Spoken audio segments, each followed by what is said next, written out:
Sense వల్ల తీసేసినాం కాబట్టి దయాకర్ని accommodate చేయాలనేది.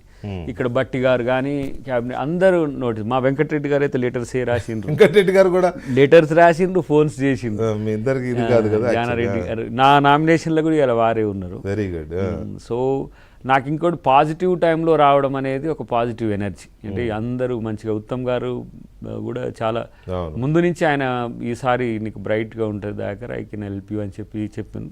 బట్ ఏంటంటే ఏదో ఒక సందర్భంలో వచ్చేదానికంటే అందరితో సఖ్యత ఏర్పడిన తర్వాత రావడం, అందరి ఆశీస్సులతో, ప్రత్యేకించి అయితే ప్రజలైతే ఏందో ఇంత నాకు తెలుస్తలేదు, అంటే ఇంత అఫెక్షన్ ఏందో తెలుస్తలేదు. కానీ ఆంధ్రాలో తెలంగాణలో అసలు ఏ ప్రాంతం అనేది కాకుండా రాయలసీమలో కూడా బాంబులు కాల్చుకోవడం, పటాసులు కాల్చుకోవడం అనేది ఒక ఇంత ఆశ్చర్యమే. ఎందుకంటే ఉమ్మడి ఆంధ్రప్రదేశ్ నుంచి మూమెంట్లో, మాలమానాడు మూమెంట్లో ఉండడం వల్ల ఆ కనెక్టివిటీ కూడా మీకు మొదటి నుంచి ఆ మూమెంట్లో ఉన్నారు కాబట్టి. సో ఏమైనా కూడా మీరు కూడా దాంట్లో ఒక పాత్ర, అంటే ఒక యాజ్ ఎ జర్నలిస్ట్గా వెంకటకృష్ణ గారు వేదికలు ఏవైనా సరే మనిద్దరి ఏమంటారు డిబేటింగ్ కానీ, ఏబిఎన్ నాకు ఇచ్చిన సపోర్ట్ కానీ, ఆంధ్రజ్యోతి ఇచ్చిన సపోర్ట్ కానీ, రాధాకృష్ణ గారు అయితే ప్రత్యేక ప్రేమతో ఉంటాడు నా పట్ల. ఎందుకంటే పిల్లగాడు కొంచెం కష్టపడతాడు, అవకాశం వచ్చేది ఉండే అని 2-3 సార్లు కలిసినప్పుడు కూడా వారు నాతో అని ఉన్నారు.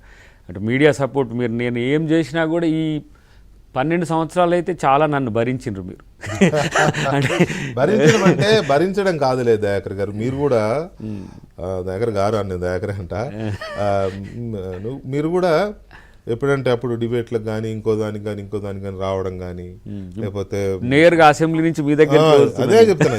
ఇవాళ కూడా చూడండి నామినేషన్ వేసి ఇంత జోష్ దీంట్లో కూడా నేను అడగగానే వచ్చావంటేనే దాని అర్థం మనకున్న ఇది కమిట్మెంట్, రైట్. సో ఇటువంటివన్నీ ఉన్నాయి. సో ఓకే, దాని అంతటితో మరొకసారి మీకు అభినందనలు మళ్ళీ చెప్తూ ఇప్పుడు రేవంత్ రెడ్డి గారు మీద ఈ వ్యక్తిగతంగా ఇప్పుడు దాకా నేను చెప్పాను, మీరు విన్నారు కదా. దాంట్లో ఫస్ట్ పాయింట్ ఏంటంటే రేవంత్ రెడ్డి గారి మాట ఢిల్లీలో నడుస్తలేదు, తాను అనుకున్న వాళ్ళకు టికెట్ ఇప్పించుకోలేకపోయాడు, తన మిత్రుడైన